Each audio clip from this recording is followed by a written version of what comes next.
দেশজুড়ে ভয়াবহ আকার ধারণ করছে ডেঙ্গু। প্রতিদিনই বাড়ছে আক্রান্ত রোগীর সংখ্যা, সেই সাথে লম্বা হচ্ছে মৃত্যুর তালিকাও।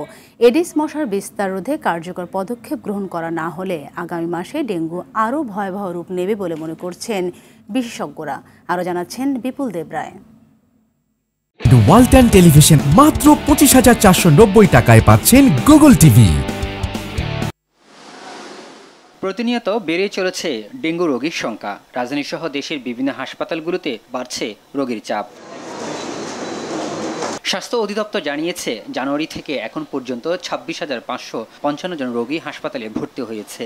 মৃত্যু হয়েছে 138 জনের।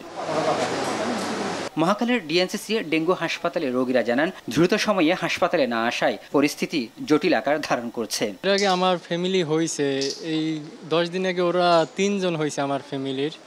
তারপর থেকেই এবার আমি অবহেলা আছে, সিটি কর্পোরেশন অবহেলা আছে, সিটি কর্পোরেশন অবহেলার কারণে ওষুধ দেয় না। বয়স্ক শিশুরা সবচেয়ে বেশি ভোগান্তি পোহাচ্ছে জানিয়ে স্বজনরা বলেন, সচেতনতার অভাবে আক্রান্তের সংখ্যা বাড়ছে। হাতিঝিল এলাকায় ব্যাপক মশা,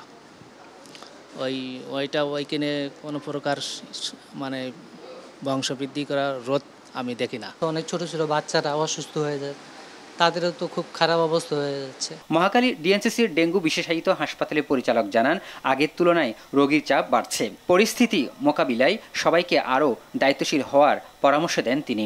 এই মাসের 10 তারিখের পর থেকে পর্যায়ক্রমে প্রতিদিনই একটু একটু করে রোগী বৃদ্ধি পাচ্ছে। কালক্ষেপণ করলেই আসলে রোগীর মৃত্যু ঝুঁকি বাড়ে। সেক্ষেত্রে দ্রুত ডক্টরের পরামর্শ নিয়ে যদি দ্রুত চিকিৎসা শুরু করা হয়, তাহলে রোগীদের মৃত্যু ঝুঁকি অনেকটা কমে যায়। ডেঙ্গু আবারও চোখ রাঙাচ্ছে। চলতি বছরে সারা বাংলাদেশে এই পর্যন্ত 138 জন রোগী মারা গেল। শুধুমাত্র ঢাকাতেই মারা গেল 100 জন।